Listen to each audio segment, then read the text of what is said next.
Same నిన్న కూడా అంతే.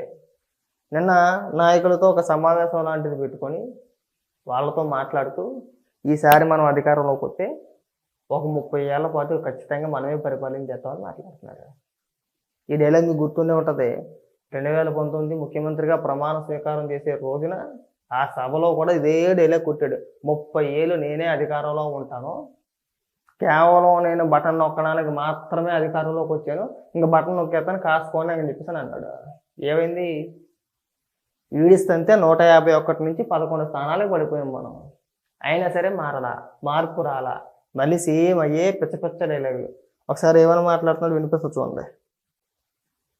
వైఎస్ఆర్ కాంగ్రెస్ పార్టీ ఒకసారి ఎన్నికైతే ఈసారి మాత్రం వైఎస్ఆర్ కాంగ్రెస్ పార్టీ ప్రజలు పోగొట్టుకోకుండా మనం 30 సంవత్సరాలు కన్సిస్టెంట్ గా మళ్ళీ ఫస్ట్ నుంచి రాబోయే రోజుల్లో ఈసారి ప్రజలు మన పాలన చూశారు, చంద్రబాబు నాయుడు పాలన చూశారు. మళ్ళీ వైఎస్ఆర్ కాంగ్రెస్ పార్టీ ఒకసారి ఎన్నికైతే ఈసారి మాత్రం వైఎస్ఆర్ కాంగ్రెస్ పార్టీ ప్రజలు పోగొట్టుకోకుండా మనం 30 సంవత్సరాలు కన్సిస్టెంట్ గా మళ్ళీ అదే పాలన ఎన్నుకుంటారన్న నమ్మకం, విశ్వాసం నాకు ఉన్నాయి. మాకు లేవులే అన్న, జనాలకు కూడా ఏమీ లేవు.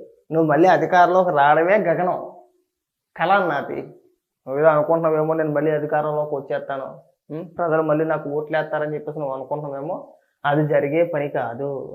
30 ఏళ్ళ పట్టుమని సరిగ్గా 5 ఏళ్ళు పరిపాలించలేకపోయావు. 5 సంవత్సరాలు. 5 సంవత్సరాల్లో కూడా నీ పాలనా విధానాలు ఏ విధంగా ఉన్నాయో చెప్పనా? జియోలు ఎవరికే కనబడకూడదు, వెబ్సైట్ని మూసేయండి, నేను ఎవరితోనో మాట్లాడను, ప్రెస్ మీట్లు పెట్టకండి, ప్రెస్ మీట్లు లాంటివి అరేంజ్ చేయమాకండి, ఒకవేళ ఏదైనా మాట్లాడాలనుకుంటే కనుక నేను రికార్డెడ్ వీడియో ఒకటి ఇచ్చేస్తాను, దాన్నే ప్రెస్ మీట్గా మీరు రిలీజ్ చేసేయండి, అసెంబ్లీలో బూతులు తిట్టేయండి, చంద్రబాబు నాయుడు గారిని, లోకేష్ గారిని, పవన్ కళ్యాణ్ గారిని, వాళ్ళ ఇళ్లలో ఉన్న ఆడవాళ్ళని ఆమనా బూతులు తిట్టేసి అక్రమ సంబంధాలు అంటగట్టేయండి. అది సొంత చెల్లైనా తెల్లైనా ఎవరైనా సరే. లక్షల కోట్ల రూపాయలు అప్పులు చేసేయాలి, ఒక పావులా వంతు పంచాలి, ముప్పావులా వంతు నొక్కేయాలి, అంతేనా? ఒక రోడ్డు వేసావా, ఒక బిల్డింగ్ కట్టావా, ఏం చేసి వచ్చావని చెప్పేసి అని నీకు మళ్ళీ 30 ఏళ్ల పాటు అధికారం ఇచ్చేస్తావు. నాకు అర్థం కావట్లా. కనీసం మీ నాయకులతో మాట్లాడేటప్పుడు నువ్వు వాస్తవాలు మాట్లాడాయా, అన్ని అబద్ధాలు ఎందుకు మాట్లాడతావు? చంద్రబాబు నాయుడు లాంటి వస్తువులు అనే మాట బటన్ ఏముంది, ముసలాయన కూడా నొక్కుతుంది బటన్ లో అని చెప్పి ఇదే మాట చంద్రబాబు నాయుడు అన్నారు. మరి ఇదే చంద్రబాబు నాయుడు ఎందుకు బటన్ నొక్కలేకపోతా ఉన్నాడు అని చెప్పి ఇదే చంద్రబాబు నాయుడిని ఈ రోజు గ్రామంలో ఉన్న ప్రతి ఇంట్లో నువ్వు నొక్కి ఏం చదివించేసావు? బటన్ నొక్కి నువ్వేం పీకిపొడి చేసావు? రాష్ట్రానికి 10 లక్షల కోట్ల రూపాయలు అప్పు చేసావు. అంతకుముందు ఏం చేసింది ఏమన్నా ఉందా? 2,70,70,000 కోట్లే నువ్వు చెప్పేది. అప్పు మాత్రం 10 లక్షల కోట్ల రూపాయలు చేసావు, అంతేనా? ముఖ్యమంత్రి అంటే బటన్ నొక్కడానికే ముఖ్యమంత్రి అయినట్టు ఉంది. బటన్ రెడ్డి అయిపోయాడు. ఇంక పేరు జగన్మోహన్ రెడ్డి అని చెప్పేసి తీసేసి బటన్ రెడ్డి అని పెట్టేసుకో, సగం దరిద్రం వదిలిపోద్ది. జగన్మోహన్ రెడ్డి ఏమనుకుంటున్నాడంటే, ఒరిస్సాలో మాజీ ముఖ్యమంత్రి నవీన్ పట్నాయక్ ఉన్నాడు కదా, సేమ్ స్ట్రాటజీ అండి. నవీన్ పట్నాయక్ కూడా ఒక 25 ఏళ్ళు కంటిన్యూగా ముఖ్యమంత్రి చేసేసాడు. అలా చేసేద్దాం అనుకున్నాను. ఆ ఒరిస్సా చూడండి, వెళ్ళి తినటానికి సరిగ్గా తిండి కూడా ఉండదు. ఒరిస్సాలో ఎవడు పని చేసుకోవాలన్నా సరే హైదరాబాదో లేదంటే చెన్నైయో లేదంటే ఆంధ్రప్రదేశ్లో వచ్చి పని చేసుకుంటారు. మెజారిటీ డైలీ లేబర్ అంతా కూడా ఎక్కువ శాతం ఒరిస్సా నుంచి వచ్చిన వాసులే ఉంటారు. చూసారా? పనులు గట్ట ఏమి ఉండవు. ఒరిస్సాలో చెప్పుకోదగ్గ ప్రాంతాలు ఏమన్నా ఉన్నాయంటే 2 సిటీలు కనబడతాయి. ఒకటి కటక్కో, 2 భువనేశ్వర్. ఈ 2. ఆ 2 మినహాయించి నువ్వు ఎక్కడికి వెళ్ళినా సరే కనీసం తినడానికి సరిగ్గా తిండి కూడా ఉండదు వాళ్ళ దగ్గర. కారణం ఏంటంటే సేమ్ అంతే, పథకాలే నొక్కి ఆయన కూడా అలాగే పరిపాలించేసాడు ఒక 25 సంవత్సరాలు. డెవలప్మెంట్ నిల్లు అలా చేసేద్దామని చెప్పేసి అని అనుకున్నాను అనమాట. మన పక్క రాష్ట్రం ఒరిస్సాలో నవీన్ పట్నాయక్ 25 ఏళ్ళుగా ముఖ్యమంత్రి చేసాడు. ఎలాగా అంటే సంక్షేమ పథకాల ద్వారాగా, అంటే బటన్ నొక్కేస్తా ఉంటే జనం అంతా కలిసి ఓట్లు వేసేసారు అని చెప్పేసి అని అనుకున్నాడు. అలాగే పరిపాలించాడు. ఏమైంది?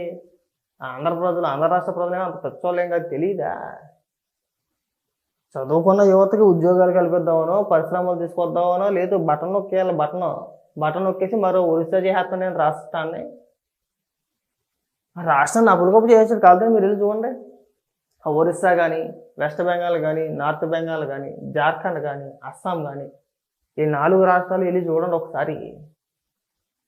మీకు డెవలప్మెంట్ ఏ విధంగా ఉందని చెప్పేసి అర్థమైపోతుంది. మన తెలుగు 2 రాష్ట్రాలు ఇంకా నయమని చెప్పేసి మనకు అనిపిస్తుంది. ఇంకా అలాంటిది ఒక 25 ఏళ్ళు పరిపాలించేస్తాను కానీ 30 ఏళ్ళు పరిపాలించేస్తాను ఇది బటన్ నొక్కుతా. సిగ్గు అనిపించాలి. కాస్త మాట్లాడేటప్పుడు కాస్త సిగ్గన్నా ఉండాలి నీకు. బటన్ నొక్కట్లేదు ఏది నొక్కట్లేదు చెప్పు. ఏది ఆపేరు ఆయన? పెన్షన్ 4000 చేస్తున్నారు, చేశారా లేదా? సంవత్సరానికి 3 సిలిండర్లు ఫ్రీగా ఇస్తామని చెప్పేసి అన్నారు, మొదలు పెట్టారా లేదా? స్టార్ట్ చేశారు కదా. ఒక్కొక్కటి మొదలు పెట్టుకుంటా వస్తున్నారు. ఖచ్చితంగా ఇచ్చిన హామీలు ఏవైతే ఉన్నాయో వాటన్నిటినీ కూడా నెరవేరుస్తారు. నేను ఏమైనా అధికారంలోకి వచ్చిన నెక్స్ట్ మినిటే స్టార్ట్ చేసేసావా? నువ్వు 2019 మే నెలలో ప్రమాణ స్వీకారం చేస్తే నువ్వు సంక్షేమ పథకాలు అమలు చేసింది 2020 నుంచి. ఎన్నేళ్ళు ఇచ్చేవా అంటే 3 సంవత్సరాలు ఇచ్చావు. ఇచ్చింది 3 ఏళ్ళే. ఏ పథకం అయినా నువ్వు ఏ సంక్షేమ పథకం అమలు చేసినా 3 సంవత్సరాలు అమలు చేసావు. లాస్ట్లో ఇంకా ఎన్నికలు ఒక 4 నెలలు ఉన్నాయనగా బటన్లు నొక్కడం స్టార్ట్ చేసావు. డబ్బులు వేయలే. బటన్లు నొక్కడం జనవరి నుంచి స్టార్ట్ చేసాడు. డబ్బులు మాత్రం వేయలేదండి. దగ్గరికి వచ్చిన తర్వాత ఎలక్షన్ కమిషన్కి ఒక లేఖ రాశాడు. ఏమని? నేను గతంలో బటన్ నొక్కేసాను, ఆ బటన్ నొక్కిన వాల్యూ వచ్చేసి అంటే ఆ బటన్ నొక్కిన సొమ్ము విలువ 14,000 కోట్ల రూపాయలు పెండింగ్లో ఉన్నాయి. ఆ 14,000 కోట్ల రూపాయలు ఇప్పుడు నేను అర్జెంటుగా ఇచ్చేయాలనుకుంటున్నాను.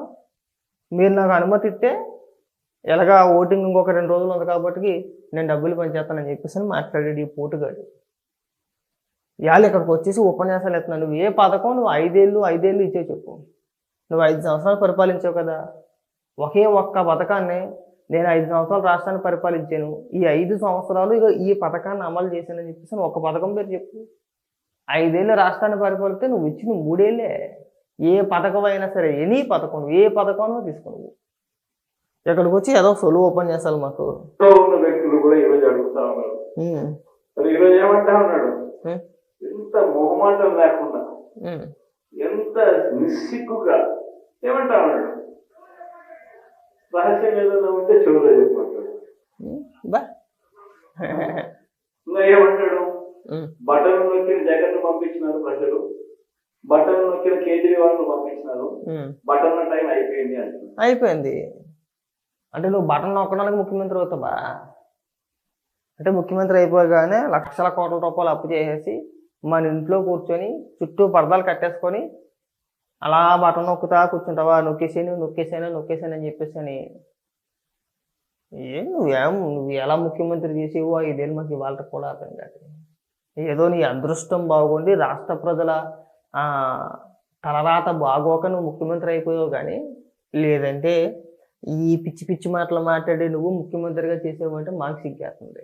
పక్క రాష్ట్రాలు చూసి సిగ్గుపడు.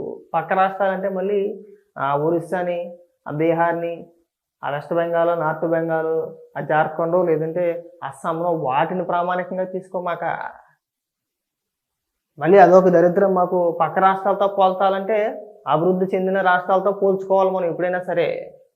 నిజ జీవితంలో అయినా సరే మనం బాగుపడాలంటే మనకంటే పైన ఉన్నవాళ్ళని చూసి వాళ్ళలాగా వాళ్ళలాగా జీవితంలో స్థిరపడాలి.